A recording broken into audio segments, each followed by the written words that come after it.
tubies, it's Lord Ision. Well, happy Wiccan Wednesday. I'm just out worshiping our Sun Lord. There he is. He's trying to creep out. He's been playing hide and seek with me behind that cloud. Hail to our Sun Lord. Come and give us your blessing this day. So mote it be. Whoo, so mote it be.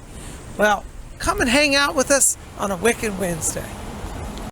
There's our Sun Lord. He's trying to come out. Come on, Sun Lord. Give us your blessing. He's being shy today. How are you guys today, huh? How's your Wiccan Wednesday going? Gosh, we got a lot to talk about today. And I'm glad you're here. I think that Lord Ision needs a little lunch. I've been working all morning doing readings, astrology charts, scheduling people. It's been a busy morning, as it always is in my world. But I think we're having a little lunch break and we'll talk about all things magical and mystical. I thought we'd just take a little break and get out of the heat and come over to our shady oasis here.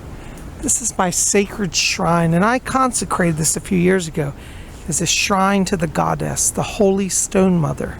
In the ancient days, the pagans saw stones with holes in them as the signs of the goddess. And so this looks like an ancient holy stone, and so I've consecrated it as a shrine. But it's beautiful here. And right here, we're next to the green man god trees. Father, Son, and Sage. Isn't that wonderful? So there you go. Oh, it's good to get out of the heat. It's really hot here today. Lord Ision is relaxing. Let's go do a little prayer to the Holy Stone Mother, shall we?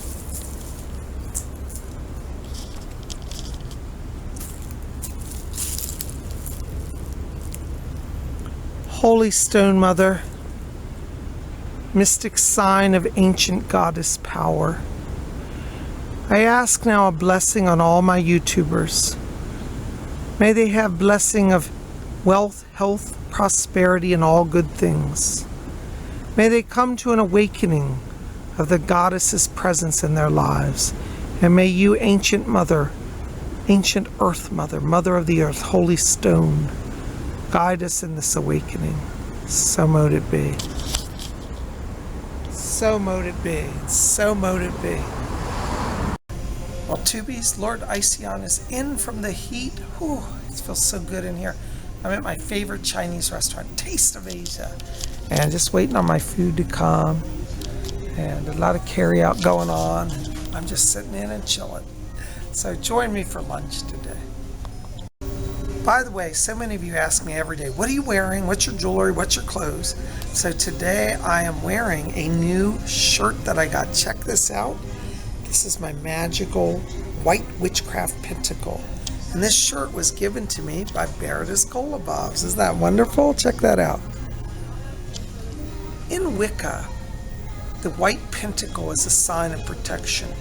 Doreen Valiente called it the white star of witchcraft. And it's a sign of blessing and protection. So I got my pentacle on. I be styling. And I got my silver pentacle on.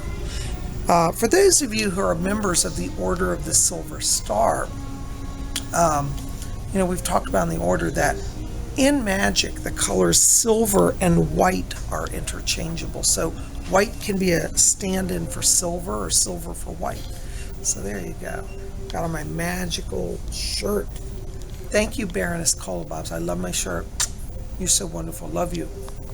Oh, tubies, my lunch arrived. Look what I got. I got orange chicken, which is so good, with white rice and a Coca-Cola to drink. And then there I got my spring roll, which I'll bring out in a little while. Ooh, we live in large. Oh.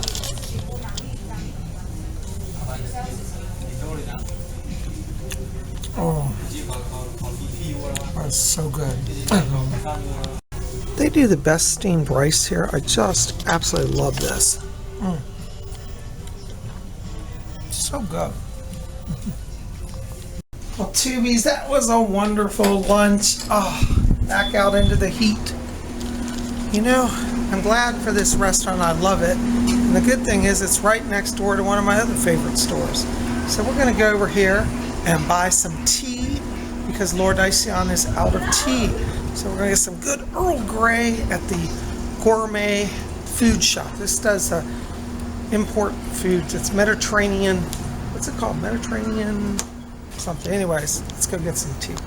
Well, here we are in this wonderful gourmet restaurant. They have teas from all over the world here. And they have a tea that I love. And this tea actually sponsored Spirit Channel last year, was Ahmad Tea. And here you can see some of their tea. English breakfast. There's their that's Twinings. Here's the one I'm looking for. Earl Grey. There's what I want. Yeah, this is my favorite tea. I got my Earl Grey tea. Yeah, that's what I need. Ooh, Lord Ision got his tea. Yum, yum, yum. Oh, and there's the other thing I spot. I need some tea biscuits. And here's some McVitie's. These are from England. Digestive biscuits. They're delicious wheat biscuits. Delish. Love them. All right, so it looks like I got my digestive biscuits. I got my Earl Grey tea. And Lord Ision is doing well today. All right, TVs, I got my Earl Grey tea and my biscuits. Tea biscuits. Lord Ision is very happy. Oh, we're back out in the heat. And it is hot, hot, hot today. Now let's head on home, get out of the heat. Whew. Well, tubies, Lord Ision made it home. Whew, it's hot. I think my tea got double roasted. It was roasted in the drying bins in India. Now it's roasted in the Washington heat. Anyways, I'm home, and we're going to talk today about one of my favorite subjects. It's just scrying. Today we're going to talk about Silver Mirror Scrying. So let's see what Scott Cunningham has to say on this. This reading we're going to read is taken from this book, Cunningham's Book of Shadows. And let's just take a look at it. Wiccan Mirror Lore. The first mirrors were lakes. The shiny blades of the athames were also used as mirrors, and in place of the crystal, which is a mirror-like object as well. All mirrors are symbols of the moon and of the goddess Diana. If you were to make a magic mirror, be sure that it is round. The mirror is used in the admission of rites for its sacred significance, much as it was used in the ancient Eleusinian mysteries of Greece. The mirror used by the witches is always the silvered kind. Listen to that, silver. The black type is a black mirror. The black type was only used by magicians or by the witches whom they protected during the burning times. And so, tubies, I've set up a little area here for scrying. And this is a silver mirror. I use it for magical work. It's a magical silver mirror. And if you want to do this type of magical work, I would recommend you get a round mirror. We're going to read a little bit more about that in this book. And don't use it as an everyday mirror. Don't do your hair in it and check your makeup. It should be a mirror kept separate for just magical purposes. Okay, and when you do scrying, you just want a little candle or two and a mirror. That's really all you need. And so let's explore more about this. I should probably reiterate that today we're talking about the silver mirror, which is like a reflective silver. There is a black mirror that's very popular among the Wicca, called a black scrying mirror, a magic mirror. But according to Scott Cunningham, that type of mirror was used by people who studied ceremonial magic, not necessarily the Wiccans. The Wiccans preferred the silver because it was a sign of their goddess, the moon goddess. And it makes sense. Correspondence-wise, the silver mirror is more, I guess you could say, Wiccan, or at least goddess-oriented. So, all right, so let's see what Scott Cunningham has to say in this wonderful book, Cunningham's Book of Shadows. And he says here on page 186, the magic mirror. Find a good round mirror of 13 to 30 inches in diameter. This one's a little smaller. It's probably like 8, well, it's probably about 10 to 12 inches. But that's all right. It's close enough. Ideally, it should be encased in a similarly round black painted frame Well, I do have that going for it. So even though it's a little smaller than 13, it's got a black frame. All right, so we're going good here. But make do with what you can find. Now, see, that's really important because as some of you go out to find mirrors, you may not find them with a black frame. Could be a different color frame. May not even have a frame. And like he says, don't get hung up on this. This is just the ideal, but make do with what you got. And he says, after purchasing the mirror without haggling over the price, bring it home and wash its face carefully with a simple of mugwort. To make a mugwort simple, steep 1 tablespoon of mugwort in 3 cups of hot water for 13 minutes. Strain and cool before using. So a mugwort simple is like making tea. You just get the herbs, wrap it in some cheesecloth, boil it in water, steep it in hot water, and then you have a wonderful like a mugwort tea. And that's what you use to wash your magic mirror. Now I'm out of mugwort today, so we won't do that. We're going to skip that step. But just know that's one of the steps in preparing your silver magic mirror.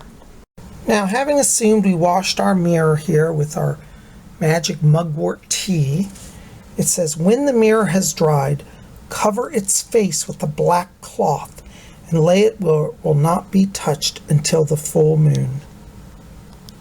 And so I have a black cloth, and after I wash it, then I'm going to wrap my mirror in a black cloth, and it says put it where it will not be disturbed until the new moon. So, luckily our new moon is just in 2 days, so we're almost there. But if you have to let it sit for a few weeks, that's okay.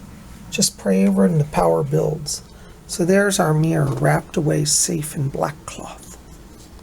And the book says, on the night of the full moon, expose the mirror to the rays of the moon, preferably outside, but through a window if necessary. So on the night we will open the mirror and then we'll expose it. We'll put it out under the moonlight. Take your mirror up and look at that. That's kind of cool. And we'll let the power flow into it. And the book goes on to say, on that night, charge the ritual mirror by describing circles over it with your hands, palms down, right hand moving clockwise. So we just visualize rays of light and say we infuse our mirror with magic power. And it says, and with your left hand going counterclockwise. So you'd also say, may this mirror, may we banish all evil. So like counterclockwise is releasing. Release any blockages from this mirror that would keep it from giving us second sight. We remove that. And with our right hand, we bless it and empower it now under the rays of the moonlight. So mote it be. And then it says you can say a chant like the following here.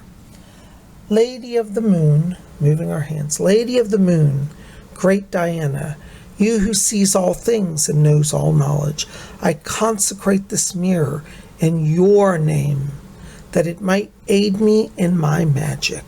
So mote it be. And then it says, now hang the mirror on the east-facing wall, keeping it covered when not in use. Well, I don't have the ability to hang it right today, but if we were, in the temple room, we could just hang it up on the wall. I think this does have a hook on the back. Yeah, it does have a hook. And we could hang it on the wall. Now it says keep it covered when not in use. So you want to get your black cloth and drape it over it when you're not using it.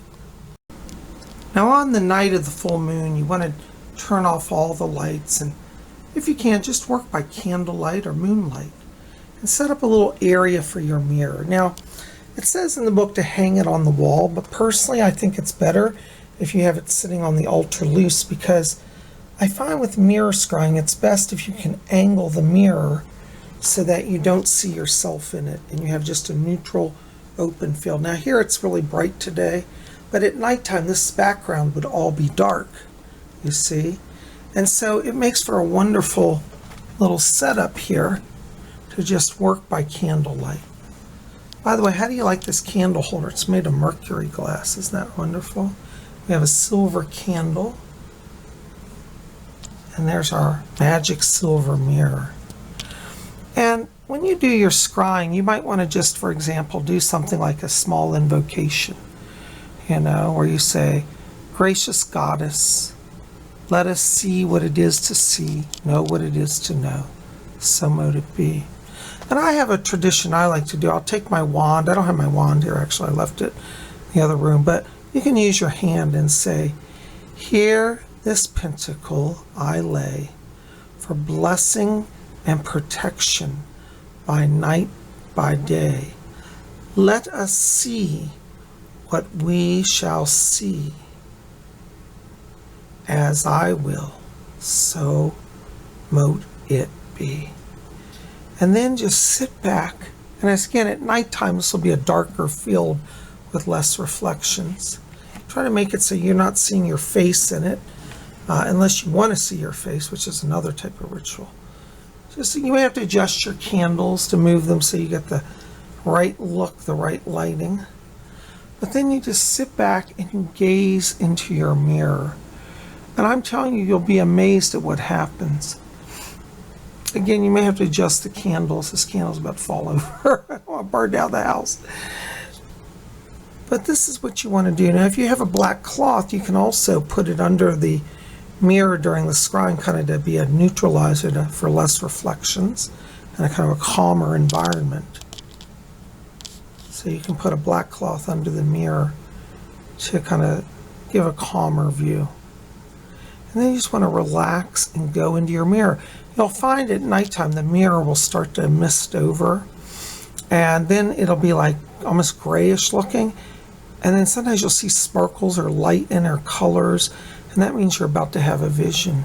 And really don't worry about forcing it. Just let it come. You'll start to sense stuff and feel it, and it's really wonderful. But Scott Cunningham is talking about, again, the silver mirror. Now, there is a black mirror, which I've shown you on this channel before, but according to Scott, it was the high ceremonial magicians that used black mirrors. And that actually makes sense because you had to be an educated person and know how to work with high levels of magic to have a black mirror. And the average witch was a lot more simple in their approach to magic. And silver mirrors were more readily available in those days. And for the witches, the silver was like the sign of the moon goddess. And I know a lot of Wiccans who keep a silver mirror similar to this on their altar as their symbol of the goddess. I know one Wiccan, they have a silver mirror on one side of the altar and a golden mirror. They have a mirror that's literally like gold tinted glass on the other side to represent the sun god. So this is the moon goddess, and a golden mirror could be the sun god. So there you go. Also, I probably should say that when you're looking for your silver magic mirror, you don't have to spend a lot of money. Now, you can go out and buy mirrors that are like $200 or $300, but really look around. Go to places like Michael's Crafts or Hobby Lobby. All of them sell round silver mirrors there, and you can get them a lot more affordably. This mirror actually that I got, do you know where it came from? You'll be surprised. It was from CVS. I bought it as a makeup mirror in the makeup aisle, and I think I paid like $4 for it. So, you don't have to spend a lot of money to get a nice magical tool.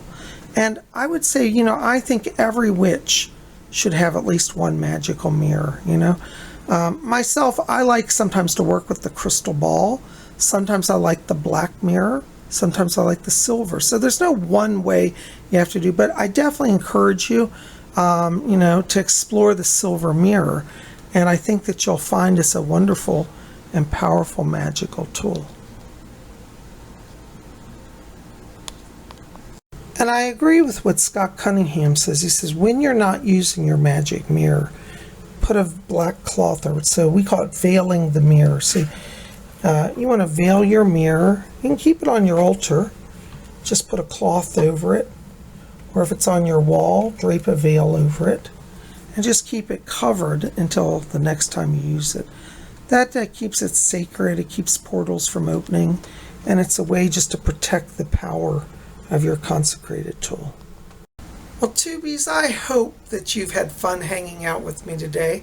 I've had fun with you. Happy Wiccan Wednesday. Oh, by the way, I don't know if I showed you one of my new paintings. Back here behind me on this wall is one of my new paintings. And this is called Tall Grass on Venus. Actually, I moved my mirror out of the way here. I did it about a month ago, but I don't think I've shown it to you. It's called Tall Grass on Venus, and that's supposed to be Mars, with Mars rising. That's the name of this painting. How you like that? Tall Grass on Venus with Mars rising. How you like that, huh? There you go.